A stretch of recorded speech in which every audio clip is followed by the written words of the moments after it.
concrete pouring day. We're filling up our footings. You can see here, we already got poured. And those are going to be for our posts that are going in, carrying the beam that goes across this tiny house.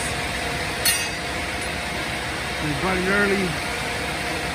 After we drain the pit, you can see, I'll show you something else really cool over here. You can see these forms that we created are made out of these silicone bags. They're not fully framed, so you can see these bags. That actually holds the concrete. That way, because you have uneven ground and different depths and heights, these bags just get filled with concrete because they're liquid, or it starts off liquid. Basically, it just takes the shape of the bag. That way you don't have to build concrete forms much like this one. You see over here, these are concrete forms. And they don't get pushed out and so on and so forth.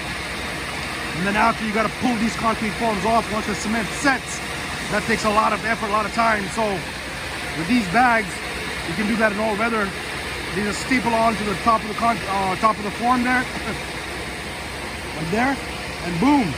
In 5 minutes, you can create your forms. Look over there. That's the bag right there. You see there? And it just gets filled up. Really, really cool. We got a concrete coming off on this conveyor belt in the truck over there. So all that gets on that conveyor belt, straight into the hole. And there he is. It's all fit up. It's all filled up. So we're smoothing it out now. And this is going to be our footings. Look at that. That's 18 inches wide footing. About 8 to 10 inches deep. And then on top of that, we'll go the ICF forms for our actual foundation wall. Oh, she's looking good. That's what we're doing. First tiny home built by Gerard Inc. We got this process done. We got 4 of these coming up this year, 4 of these. So that's what we're doing for other investors and myself. We're just using all the land space that we possibly have on our properties. In this particular case, it's a corner lot, but you got big backyards here in Windsor. We do that too. So use all the property that you possibly have and create other units, because that's going to increase the cash flow.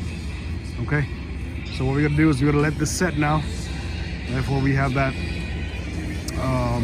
footing, and then once it sets, we're gonna come back and start building our ICF walls, the foundation wall. When we get that started, that's gonna go real quick because it's just basically forms. It's like thermocol, right? Forms that will go up. Again, we don't have to actually build wood forms. That's a cool thing. Well, there she goes. Out of here. All right, you know what it is. Real estate investor Sab. Give us a shout if you need something like this in your projects. Email me, DM me, find me, and I'll find you out to your project. Peace.